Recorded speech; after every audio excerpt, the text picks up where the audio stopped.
nurse practitioner, coming to you today to discuss hormones. Disclaimer, this is not medical advice, recommendations, or a diagnosis. This does not take the place of a well child check or a sick visit. If you have any questions, please see your healthcare provider. A lot of women and a lot of teenage girls have hormone disruption, whether they're suffering from weight gain, PCOS type symptoms, irregular menstruation. There are disruptions in their hormone cycle.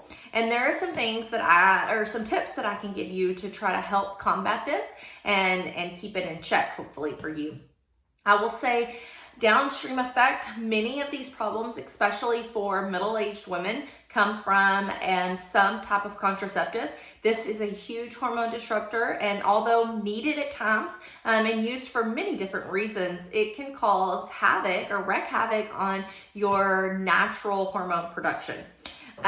So you want to keep that in mind when you are seeking oral contraception, and make sure that you and your healthcare provider are discussing all of the risk factors if that is being presented to you as an option.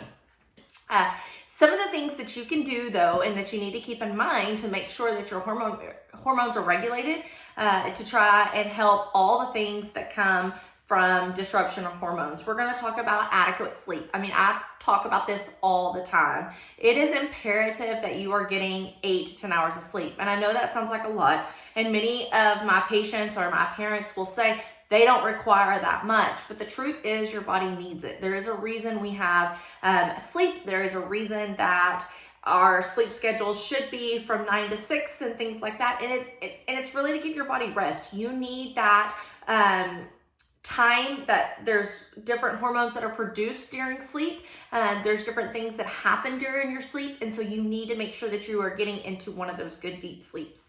Another thing is stress. We are living in a fast-paced world, a go world, and I'm super guilty myself. We're always on the go, and it's really hard to take time for yourself. It's really hard to find time to relax. So making that part of your daily routine, whether that is yoga, meditation, devotional, prayer time, whatever the case is, not a workout time, that's completely separate, and we'll get to that, but just a time that you can deep breathe. You can go through some brain exercises like calming exercises, and there's many apps out there that you can research and get those, and it doesn't take more than 5 minutes, but something to take your stress level from up here just a notch down to help you get those good deep breaths and to just relax your brain. Help that endorphin release come down just a bit. We live, when we're go, we are in a fight or flight, and that is huge for disruption for our hormones and our endocrine glands, and all the things are affected downstream.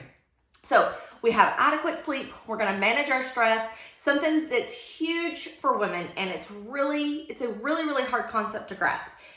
I'm very guilty myself, is eating. Like, we have to eat. You have to eat to fuel your body.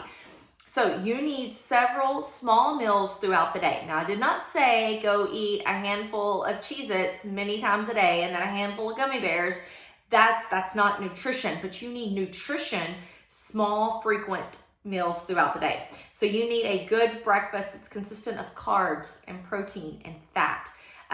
Don't be scared of good carbs. Carbs are what give you energy, and you burn that energy, and that really taps into your fat stores. If you are not taking in adequate amount of carbs or the right type of carbs, you will not burn fat. You will store your fat. Your body will think, she's starving me.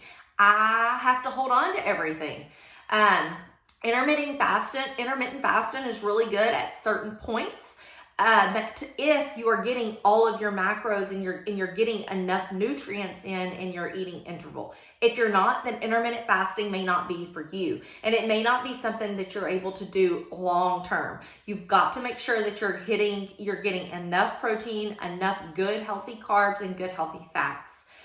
When you think about eating, you need to go in that order. You need protein, healthy carbs, fats on your plate.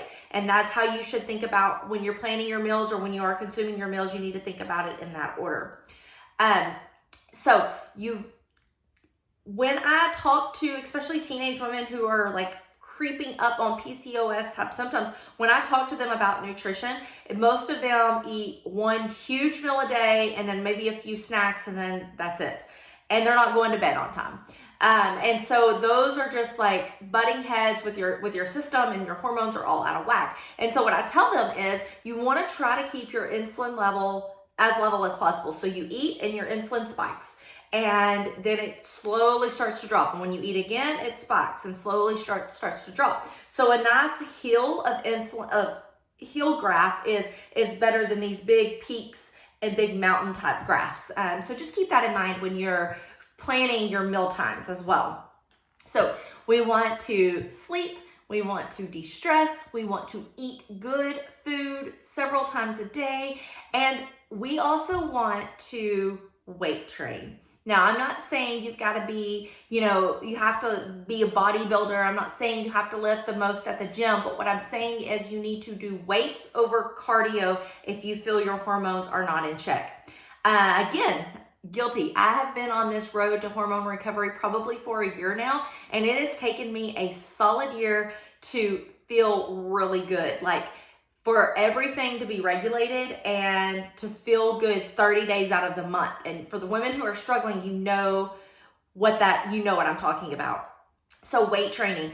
Weight training helps helps the production of hormones, and it does not stress your body like cardio training does. Cardio is very good for your vascular health, HIIT training and things like that. I'm not saying you can't do cardio, but what I'm saying is you don't want to be running miles upon miles every single day without some type of weights.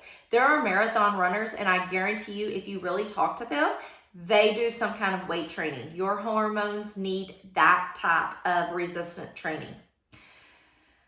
Okay, so recap, we need sleep, we need to de-stress, we need to eat, and we need some form of weight training in our lives. Those things will help with your hormone production. They will help you get on the road to recovery. They will help you feel well overall.